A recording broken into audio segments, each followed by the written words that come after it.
Australians have the highest pet ownership in the world. I didn't know that. And what does that mean to property, and in particular strata property? Can you have your pet in all strata properties?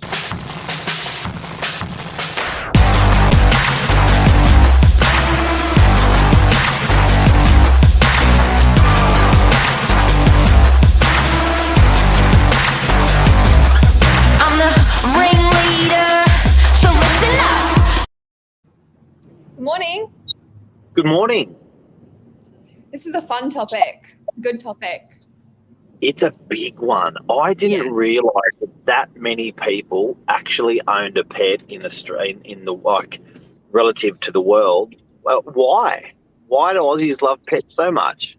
Who knows? It's really crazy. And at the moment, 65% of households in Australia own a pet already. And then out of the remainder, another 15% want a pet still. The numbers are insane. And it jumped heaps during COVID.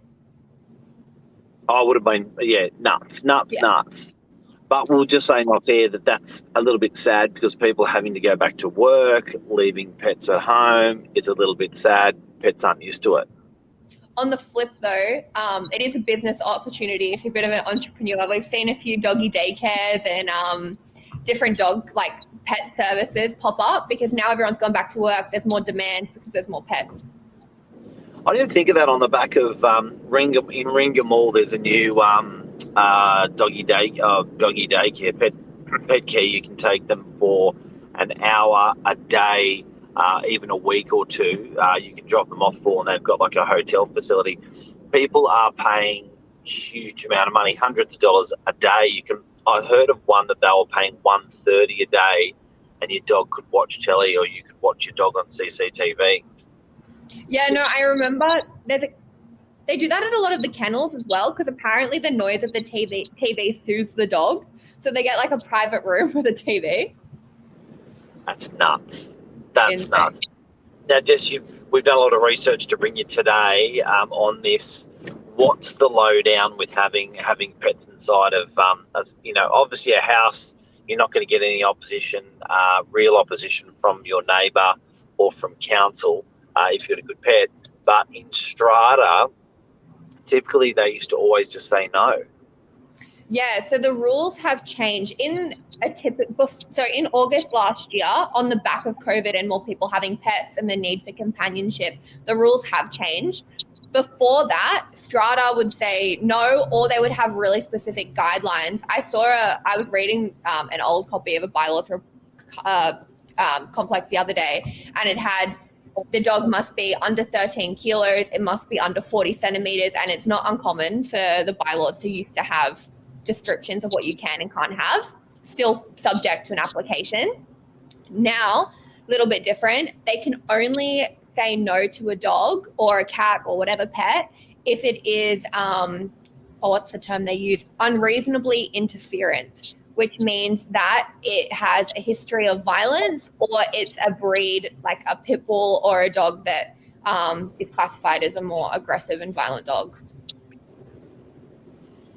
Okay.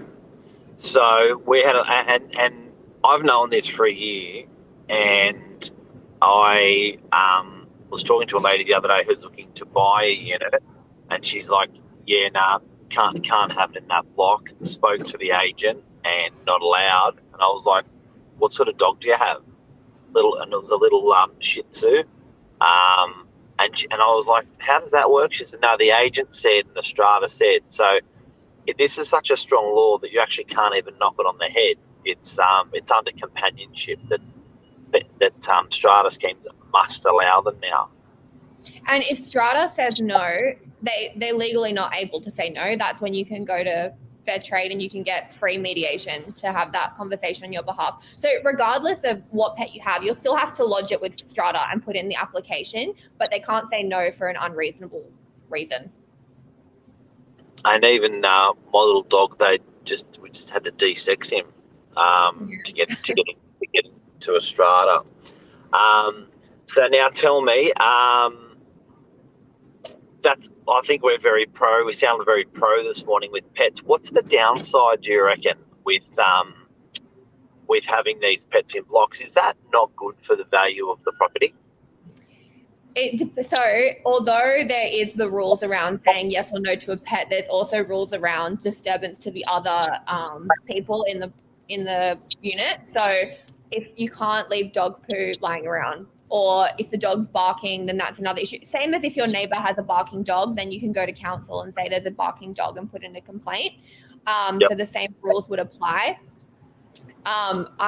In my opinion, I think that it would enhance the value of the property because so many Australians have pets and are looking for property with a pet and that's pet friendly.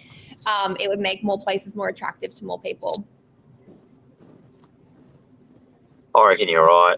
And listen, what's your thoughts on why Australians like pets more than any other country?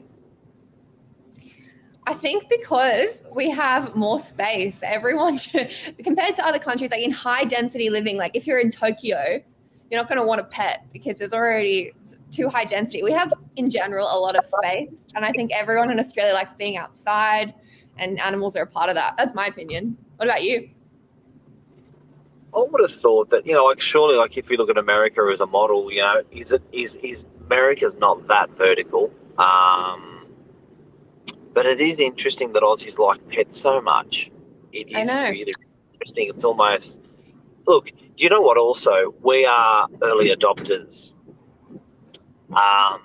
And I think that that Aussies are just always ahead of the curve. They're always on trend, I reckon. Whether it's technology, they pick it up very quickly, whatever it is. Yeah. What may be happening here is people haven't got as much companionship because they're not going to work. Yeah. They're at home at a desk working 5 days a week, and they just want a bit more action around the home because of COVID. But it sort of makes me a bit worried a little bit with everyone going back to work, how the pets are going to be. Yeah. Does it mean employers are going to start? Are employers going to start having their own little doggy crèche? Well, in Switzerland, they actually bring that to the next level. They have a law, it's mandatory. Any pet you have, even if it's a fish, you can't have one, you have to have two so that the pet doesn't get lonely. What's next? The other thing that I thought would be good to talk about as well is so we've talked a lot about buyers and owners of property and their pets, but also about tenants and how this rule applies to them. Yep.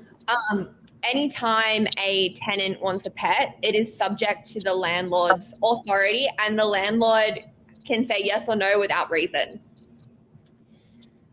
However, I think it's really something that I always mention to investors when they're asking about pets and whether or not to allow it in their apartment. At the moment, so always, generally, people with pets that are renting will pay a bit of a premium to be able to have the pet there. So there is value for the landlord in enabling pet to the tenant as well. Also something to keep in mind. So you reckon they can ask for a couple bucks more? Yeah, I think up to about $50 more for a pet. That's massive. Yeah. You know what? It makes me think between doggy daycare, I call our dog at home a big time waster, affectionately. Between doggy daycare, between all the toys people are paying for pets, the time that you're spending on pets, these are an expensive luxury to own, I reckon, a pet. Or even pet insurance and like vet bills. My last dog had an autoimmune disorder, so she was always in and out of the vet. She was an expensive dog.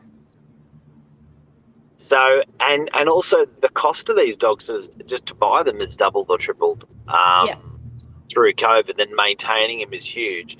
So, on the back of that, I reckon a dog could be more expensive than an investment property. Yeah. If you're a first home buyer, if you're a first home buyer and you decide that you want to use part of your super, you want to use a 5% deposit, you're buying something for 600 grand, you're putting in 30, 20, whatever grand. or less.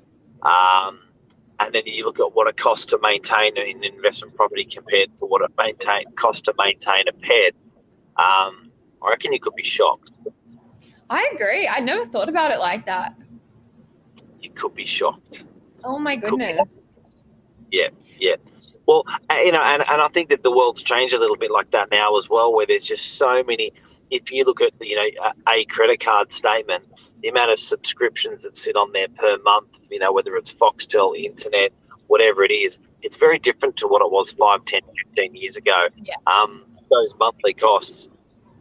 You add a dog to that. I think you'd freak. And with people going back to work, like we were talking about, the costs go up. Even so, dog walking is a massive business at the moment. Imagine if you're paying for your dog to be walked every day. Yep. You go away. You need to put your dog into a little doggy hotel. We even had someone that I know people in the office that are not on huge wages paying for their dog to have company. Yeah. It's like, really? So it adds up. Which actually makes me think. I reckon there's going to start to be packages, Jess, where you pay something per month, and your food's included, your pet insurance is included, your dog walking's included, a couple of weeks a year are included, and you'll be paying that per month. What a scary figure! I know, but people will buy it. It's the demand's there. Absolutely. Just want to say good morning to Strata. Will be a must for 50% of Sydney. Yep, it's going to happen all through Sydney. Well, it is happening all through Sydney now. Is that what Luke's saying? Yeah. We're getting higher density living all the time. It's just something everyone's going to be living with. Absolutely. Good morning to Luke. Good morning to Paul. Good morning to Lise. Guys. And that's it, Jess. Anything else we've missed? No, I think that covers it. Just make sure the takeaway is that if you're buying a property, the strata are not allowed to tell you no to your dog. I think it's very important. So many people come in and they won't even consider a property because they have in their head it's not a pet-friendly block without being aware of the rules. Yeah. And I think if you're against pets, like if you've had a bad experience, this has been very pro-pet, this series. But if you were very against pets, you'd still resist. And that's where I think it's a little bit misguided or misconstrued, where there are stratas that are just saying no and not possible, not allowing, we're different, we're special. But I guess given the state of what the law is now, they're not. Pets have got to be allowed. But I think the thought of having in DY having a block of 12, and the thought of a pet inside each of those apartments, it is a little bit frightening. Yeah. I have in my block, actually, there's one of the studios. He has a German Shepherd. Another one, a one-bedroom, they have a greyhound. No. Yeah. That's not. I don't think it's a German Shepherd in a studio apartment. How does that work? I know. I think you need to take into consideration the pet as well. A cat, no worries, but a German Shepherd needs to run around.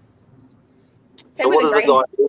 Does the guy take it to work every day? And he works from home, and then we'll take it for walks every day. No. Yeah. Nah, I reckon that's slack. Yeah, I agree. So there is an element, I think, of thinking of the animal as well as thinking of yourself in the situation. Big time. But that's a show. Hopefully we've helped someone out there to clear up a lot of this myth that's out there. And anything else you got to add? That's all from me. Have a great day, everyone. And blue skies again.